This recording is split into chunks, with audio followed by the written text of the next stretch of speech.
네, 우리 목사님께서 광고를 빙자한 설교를 이미 다 하셨기 때문에 저는 오늘 굉장히 짧게 한번 해보려고 해요. 믿으시지 마세요. 자, 짧게 한다고 하고 1시간 하는 거 선수거든요.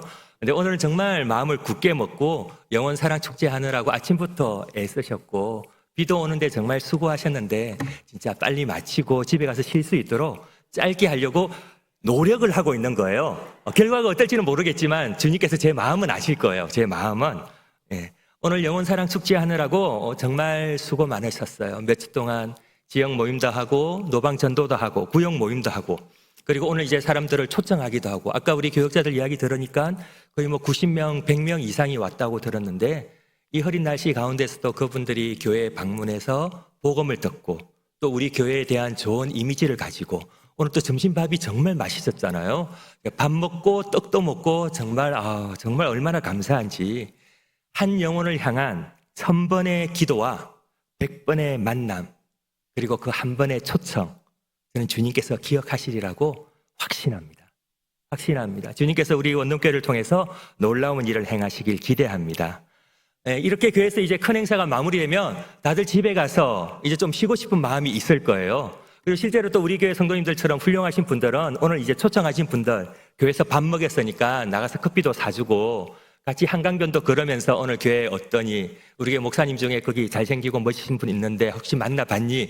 이런 이야기 해야 되는데 그러지 않고 이렇게 오후에 오셨다는 건 단 한 가지 이유뿐이죠. 저를 보러 오신 거죠.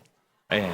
저 때문에 오신 거죠. 다들 집에 가셔야 되는데 오늘 오후 예배 우리 윤성재 목사님이 하신다더라. 그럼 우리 은혜 받으러 가자. 그러려고 오신 거죠. 안 그랬으면 저도 집에 갔을 거예요. 제가 어제 점심 때도요. 우리 교역자 이제 헤어진다고 회식하고 진짜 맛있게 먹고 저녁에는 인도네시아에 요즘 외국 나가는 거 쉽지 않은데 인도네시아의 코이카 봉사활동을 빙자한 단기 선교 가는 청년 만나서 저녁을 또 마지막으로 김치찌개랑 이 파전이랑 이렇게 사서 먹이고 저녁에는 또 남자친구랑 헤어진 자매를 만나서 또 한강변에서 통닭을 뜯으면서 그놈이 나쁜 놈이고 그놈이 죽일 놈이고 네가 잘못한 건 없다라고 실컷 이야기하고는 이랬을 때 혹시 다시 만나게 되면 오늘 우리는 아무 일이 없었던 거다. 우리 만난 적이 없다. 나는 네 남자친구를 욕한 적이 없다. 그러고 이제 오늘 아침에 여기 오니까 제가 살이 찔 수밖에 없죠. 살이 찔 수밖에. 그런데 여러분께서 이 자리에 와 계신 것도 정말 은혜를 사모해서 오셨잖아요. 제가 오늘 짧게 은혜 받을 수 있는 말씀 함께 나누려고 합니다. 오늘 본문에 보니까 예수님께서 제자들을 이렇게 섬겨주셨어요. 발을 씻겨주셨어요. 그리고 발을 씻겨주시면서 예수님께서 하시는 말씀이 14절에 내가 예수님이 주와 선생이 되어 너희 발을 씻어주었으니까 너희도 서로 발을 씻겨주는 것이 옳으니라. 너희도 그냥 발을 씻어줘야 돼 라고만 하셔도 돼요. 예수님께서 내가 너네 발 씻긴 것처럼 너네도 서로 발 씻겨줘야 돼 라고만 하셔도 되는데 예수님 이렇게 이야기하시는 거예요. 너희도 서로 발을 씻겨주는 게 그게 옳다는 거예요. 발 씻겨주는 게 옳으면 얼마나 옳겠어요, 여러분. 당시 또 중동 문화에서 발을 씻겨주는 건 말 그대로 노예가, 종들이 손님이나 주인의 발을 씻겨주는 건데 그게 무슨 옳은 일이에요. 예수님께서 지금 옳은 일이라고 이야기하시는 건 우리의 섬김이 우리가 하나님을 사랑한다고 하면서 이웃을 사랑하지 않으면 그건 옳은 일이 아니라는 거예요. 우리가 하나님을 섬긴다고 하면서 서로 이웃을 사랑하지 않으면 그건 옳은 일이 아니라는 거예요. 하나님을 사랑하면 이웃을 섬겨야 되는 거예요. 여러분 영원 사랑 축제 끝났다고 긴장 푸시면 안 돼요. 영원 사랑 축제는 1년 365일 매주 해야 돼요. 다음 주에 또 데려와야 돼요. 그리고 우리 교역자들 멱살 잡고 지난주에는 선물 주더니 이번 주에는 왜 안 주냐. 지난주에는 떡 주더니 이번에는 왜 안 주냐라고 목을 졸라야 돼요. 그래서 나는 우리 교회 매주 새 가족이 왔으면 좋겠어요. 지금 남의 교회 이야기하는 게 아니에요, 여러분. 매주 새 가족이 왔으면 좋겠어요. 네, 매주 왔으면 좋겠어요. 특별히 제가 또 청년부 하잖아요. 제가 세보니까 작년에 우리 한 30명, 35명 나오다가 작년에 졸업하고 군대 가고 결혼하고 유학 가고 한 애들 하나, 둘, 셋, 넷 세보니까 15명이 빠지는 거예요. 아니 30명, 35명 나오는 데서 15명이 빠지면 저보고 저는 뭐 하고 땅 파서 장사해요 저는? 어떻게 할 수가 없잖아요. 그런데 우리 고등부에서 마침 또 6명이 올라오고 또 다른 새 가족들이 오고 해서 오늘도 제가 보니까 우리 청년부 예배 드리는데 또 29명이 앉아 있어요. 그냥 너네 참 용하다. 해마다 15명씩 내보내는데 또 15명 들어오면 안 내보내면 어떻게 될까? 너네 아무도 결혼하지 마라, 앞으로. 앞으로 3년간 결혼 못한다, 우리. 그리고 우리 3년간 매주 새 가족 받아보자. 언제까지 우리도 청년부 30명 할 거냐? 우리도 50명, 70명, 100명 한번 해보자. 왜냐하면 우리는 평생을 살아가는 섬김의 사람이 되어야 되기 때문이에요. 우리가 하는 일은 다를 수 있어요. 어떤 사람은 주차 봉사를 할 수도 있고, 어떤 사람은 성가대를 할 수도 있고, 어떤 사람은 착한 일을 할 수도 있고, 우리가 하는 일의 방식도 다르고, 양식도 다르고, 시간도 다를 수 있어요. 하지만 우리가 어떤 사람이냐고 물으면 우리는 서로 사랑하는 사람입니다. 우리는 섬기는 사람이에요. 그게 우리의 정체성이에요. 우리는 어떤 일을 하는 사람들이 아니에요. 지금은 제가 그래도 여러분 안 믿으시겠지만 머리도 똑똑하고 얼굴도 잘생기고 말도 잘하고 이러니까 이제 앞에 나와서 설교하고 있잖아요. 근데 어느 날 갑자기 제가 막 말을 하는데 우리 성도님들이 막 못 알아들어. 특히 제가 또 청년부 사역 하다 보니까 제가 말을 굉장히 빨리 하거든요. 이제 우리 어떤 장로님 중에 저를 이제 아끼셔서 그렇겠죠. 그 장로님께서 항상 이야기해요. 윤 목사, 조금만 말을 천천히 하면 좋겠어. 예. 제가 그 장로님 얼굴을 볼 때마다 말을 천천히 해야겠다. 예. 그런데도 이제 이게 안 고쳐지면 더 이상 설교 못 하는 거죠. 설교 못하면 그러면 우리 인생이 끝나나요? 아니죠. 제가 이제 나이가 여러분 안 믿으시겠지만 제가 그냥 보면 막 20대 같고 이래도 제 나이가 이제 50이 됐거든요. 그러니까 제 동기들 중에 이제 담임 목사 나간 사람들은 계속 사역을 하는데 저처럼 이제 부목사도 못하고 담임 목사도 못 나간 사람들은 할 일이 없는 거예요. 그나마 집안에 모아둔 돈이라도 조금 있으면 어디 상가 2층에 십자가라도 하나 걸고 교회라고 해놓고는 거기 자기랑 자기 와이프랑 자녀랑 앉아가지고 기도라도 하고 있는데 그마저도 못하는 사람들은 택시기사 하기도 하고 쿠팡에 배달하기도 하고 그러면서 자존감이 굉장히 낮아지는 거예요. 근데 여러분, 목사는요 이렇게 교회에서 섬길 때도 목사로 부르심을 받았고 교회에서 섬기지 않고 쿠팡을 해도 목사로 부르심을 받은 거예요. 우리의 섬김은 끝나지 않아요. 제가 혹시 은퇴한다 할지라도 제가 교회에서 부목사로 섬기는 그 섬김은 끝날지 몰라도 세상을 향한 섬김, 영혼을 향한 섬김, 하나님 나라를 향한 섬김은 끝나지 않는 거예요. 어떤 분들이 제가 옛날에는 또 안 믿으시겠지만 제가 찬양팀 출신이거든요. 제가 찬양팀에서 찬양 리더도 했었어요. 월드비전에서 막 찬양 인도도 하고 그랬어요. 그리고 총신 다닐 때 신대원 2년 동안 그 2,000명 모인 그 기도회를 제가 다 인도했었어요. 근데 어느 날 우리 청년들이 그러는 거예요. 목사님, 이제 찬양 인도 좀 안 하시면 안 되냐고. 왜 그러니까 목사님 진실된 대답을 듣기 원하시냐고. 항상 나는 너네하고 투명한 관계를 원한다. 목사님 자꾸 박자를 놓칩니다. 목사님 자꾸 음정을 놓칩니다. 이제 찬양인도 그만하실 때가 됐습니다, 목사님. 예. 그럼 이제 제가 찬양인도 못한다고 해서 제 사역이 끝나나요? 아니죠. 다른 거 하면 되죠. 목사가 끝나면 이제 택시 할 거예요. 저는 꿈이 있어요, 여러분. 저는 캠핑카 하나 가지고 캠핑장에 가는 거예요.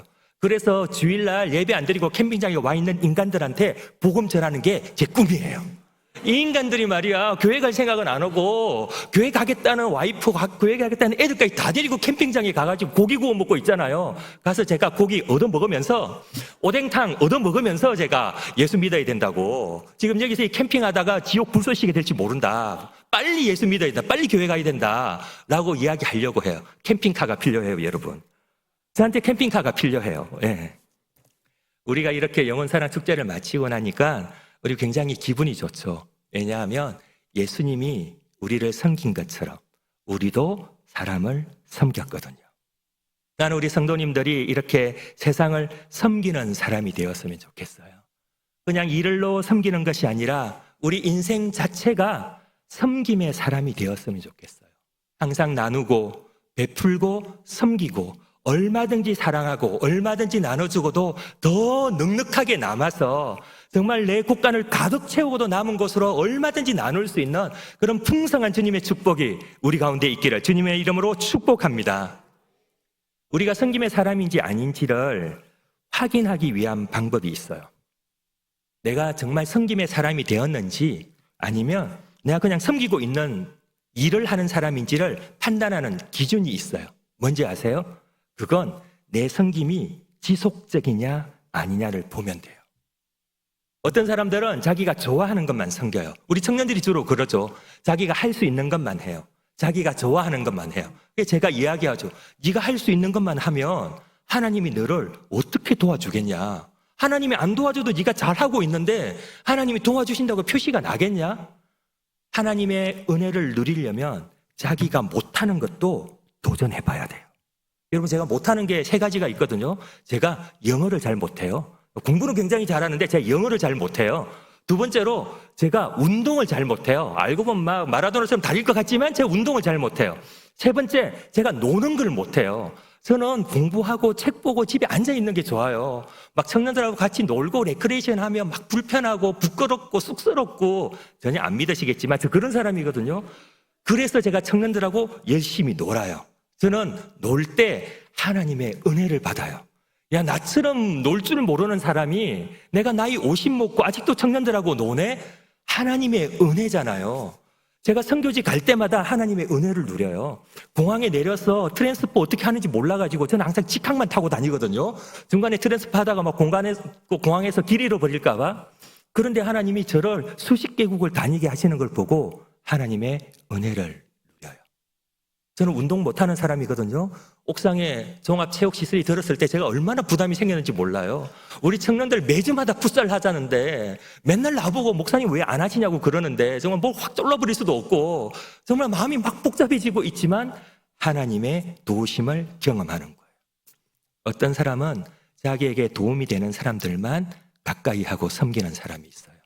어떤 사람은 돈 많은 사람, 권세 있는 사람만 섬기는 사람이 있어요. 어떤 사람은 정반대로 아무것도 없는 사람, 연약한 사람, 가난한 사람만 섬기는 사람들도 있어요. 섬김은요, 그런 게 아니에요. 예수님이 우리를 섬기신 것처럼 예수님이 하라고 하면 그곳이 어디든지 아골 골짜기든 빈들에나 산이나 그 어느 곳이라도 주님이 섬기라고 하면 섬기는 거예요. 정말 감사하게도 주님, 저 98년도에 캠퍼스 선교단체 간사로 시작해서 2001년도에 신대원 다니면서 그때부터 지금까지 계속 청년 사역만 하게 하셨거든요.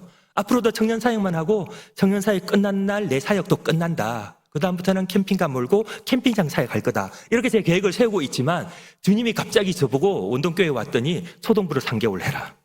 유년부를 3개월 해라. 이러다 이제 영아부를 3개월 하라 그러면 제 마음이 얼마나 복잡해질지 모르겠어요.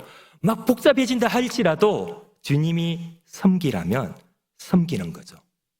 왜냐하면 중요한 건 우리가 무엇을 하느냐가 중요한 게 아니라 우리가 어떤 사람이냐가 중요한 거예요.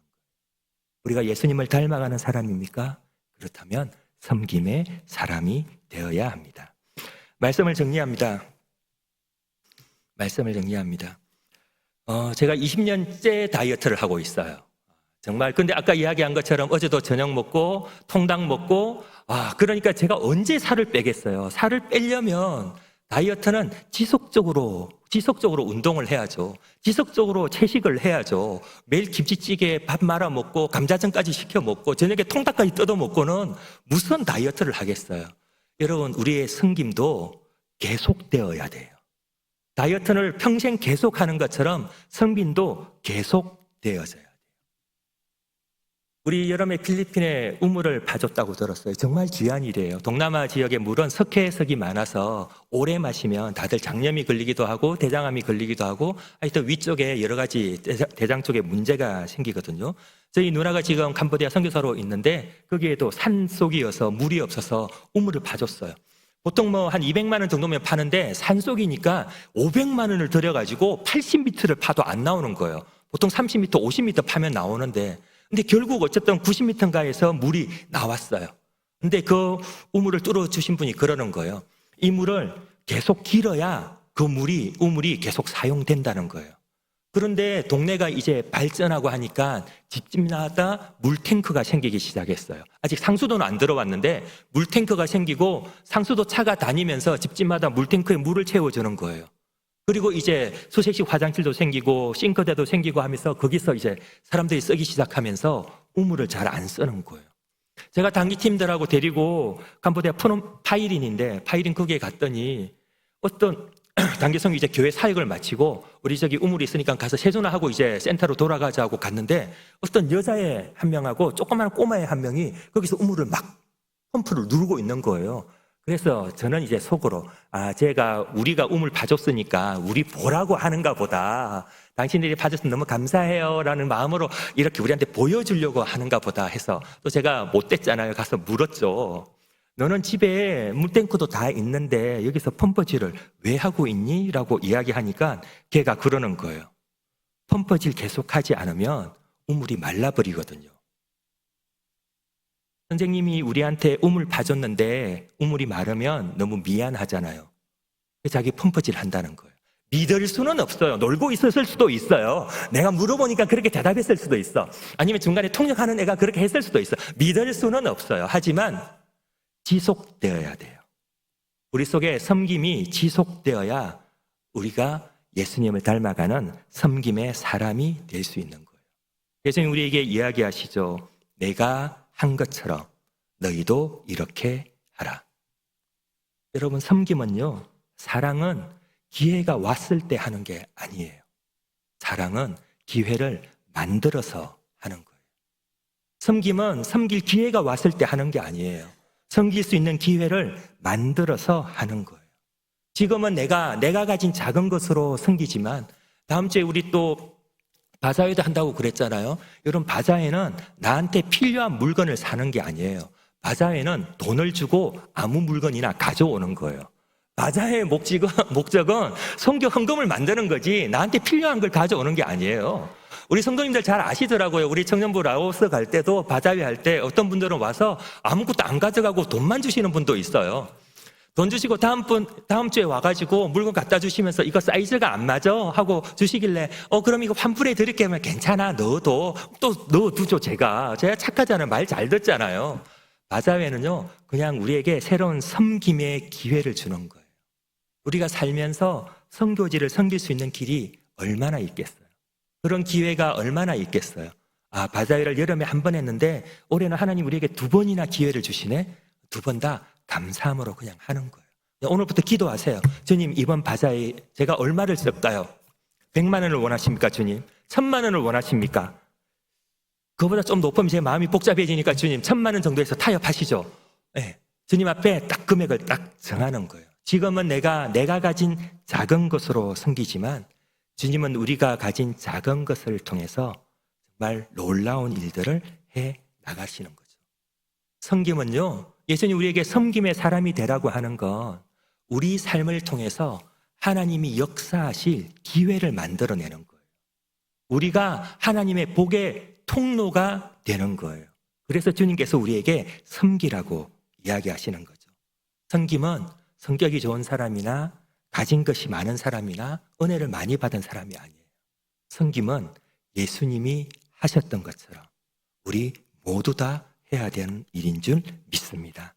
주님께서 우리 한 사람 한 사람이 천국 가는 그날까지 예수님을 닮은 섬김의 사람이 되는 축복을 주시기를 주님의 이름으로 축복합니다. 제가 기도하고 마치겠습니다.